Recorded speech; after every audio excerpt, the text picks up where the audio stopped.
I'm here at our nation's capital, where just last week, House Democrats voted to defund our police.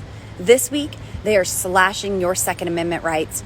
I am here to support the documents I swore an oath to uphold and defend against all enemies, foreign and domestic. My colleagues on the left took the same oath, yet they continuously work to dismantle those divinely inspired founding documents, disenfranchising the American people. These documents are in whole the Constitution of the United States of America. Our founders didn't use confusing or deceiving language, but I can't say the same for these freedom-stripping progressives on the left. This week, we will hear a lot about common sense or sensible gun legislation. There's nothing about any of these new restrictions that are common sense or sensible. They are openly displaying their desire and craving for ultimate control. What is sensible?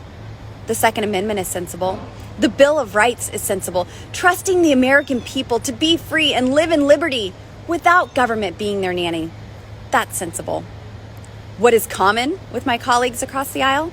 Hypocrisy. It is and has been on full display. The media gives them a free pass and the American people suffer because of it.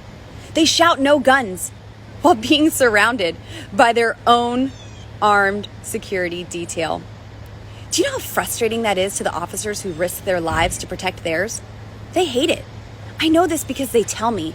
They are grateful that there are people here honoring their oath of office, just as they are each and every day.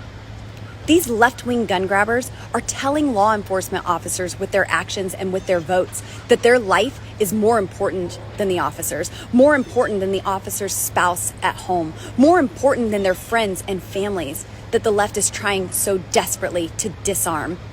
These selfish dictators are declaring they deserve protection, but that everyone else should be banned from having the same protection.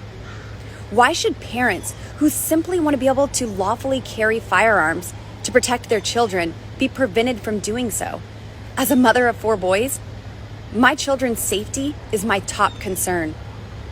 Why should women who have been victims of domestic violence and simply want to protect themselves be prevented from carrying? Women with restraining orders against their abusers, like Carol Brown, who have been killed while waiting on unnecessary bureaucratic delays associated with handgun permits and background checks. These radicals have pushed for these bills, and they're not hiding their goal of taking away guns from law-abiding citizens. They display this openly and proudly in mandatory gun buybacks or gun confiscations, magazine capacity limitations, accessory bans, and false claims even that an AR-15 is an assault rifle. Fact check. AR is for Armalite. Assault is a behavior, and a rifle is a thing. It's an object. The American people are tired of Democrats lying to them with their persuasive words. I took Beto O'Rourke seriously when he announced to the American people from a presidential debate stage exactly what Democrats plan to do with our Second Amendment rights. Hell yes, we're going to take your AR-15s and your AK-47s. Well, I drove down to his presidential rally to tell him, hell no, you're not. And that's exactly what I'm going to tell these Democrats here this week. America, I have your 6.